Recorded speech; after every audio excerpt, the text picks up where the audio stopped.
In the late 1970s, Dr. Alex Hershaft was running the Vegetarian Information Service. There, he met several animal rights advocates.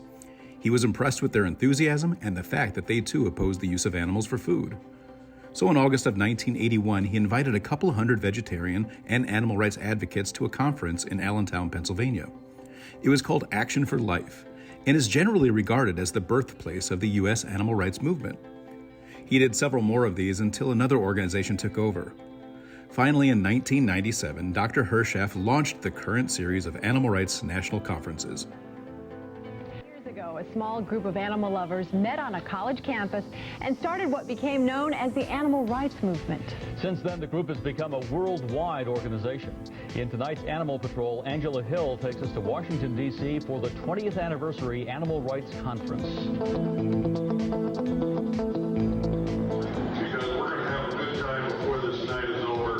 They came from Kansas and Australia, Chicago and India. 1,000 strong they came to learn the latest in what has been called the youngest social justice movement, animal rights. The man that has made all of this happen, the one we're all indebted to, Alex Hershaft.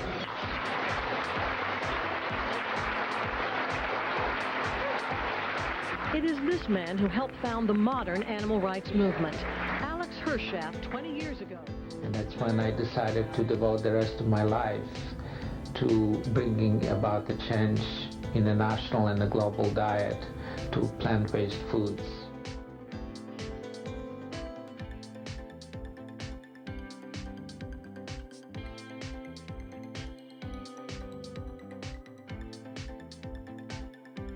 It's so important to have these kinds of conferences. The conference, year after year, has continued to serve as a source of motivation and inspiration and education. Well, the animal rights movement is growing by leaps and bounds, and the Animal Rights Conference is an indication of that. I remember seeing all these fellow like-minded people around me and just feeling so inspired. My first Animal Rights Conference was just completely mind-blowing for me. I had probably never before that day been in a room with even 30 or 40 other vegans, and I was in a room with nearly 1,000 other vegans.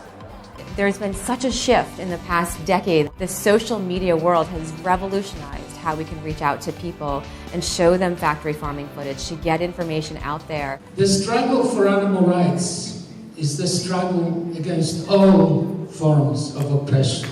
This is why it's referred to as the noblest struggle. And this is why we must persist, and this is why we must never give up, never give up. But you know, we hear sometimes, you guys don't care about people. You only care about animals, or as we would say, other animals.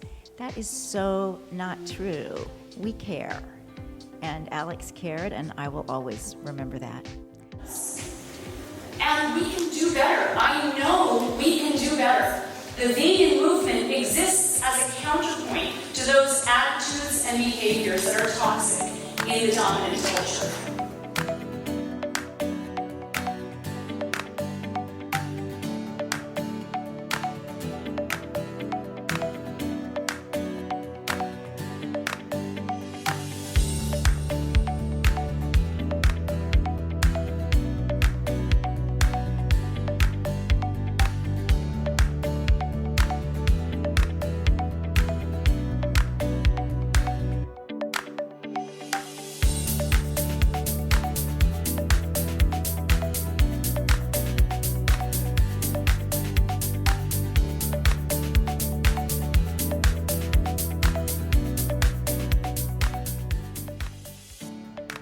The Animal Rights National Conference is dedicated to the vision that animals have a right to live free from human exploitation. Since its inception, the conference has provided a forum where the relative merits of the multiple paths, strategies, and tactics for advancing that vision may be aired in an atmosphere of mutual respect. It offers eye-opening glimpses into animal exploitation, useful activist guidance, encouraging inspiration, and unparalleled networking opportunities. I have my own cherished memories of the conference and met some of the most important influencers and individuals during the 4-day event. The Animal Rights National Conference has had a profound impact on my own vegan journey, and I know it has for countless others. While we're all acclimating ourselves back to what's being referred to as the new normal and are again planning in-person events, we're hopeful that an Animal Rights National Conference can take place in 2022, so we can all get together again and make more memories and save more animals.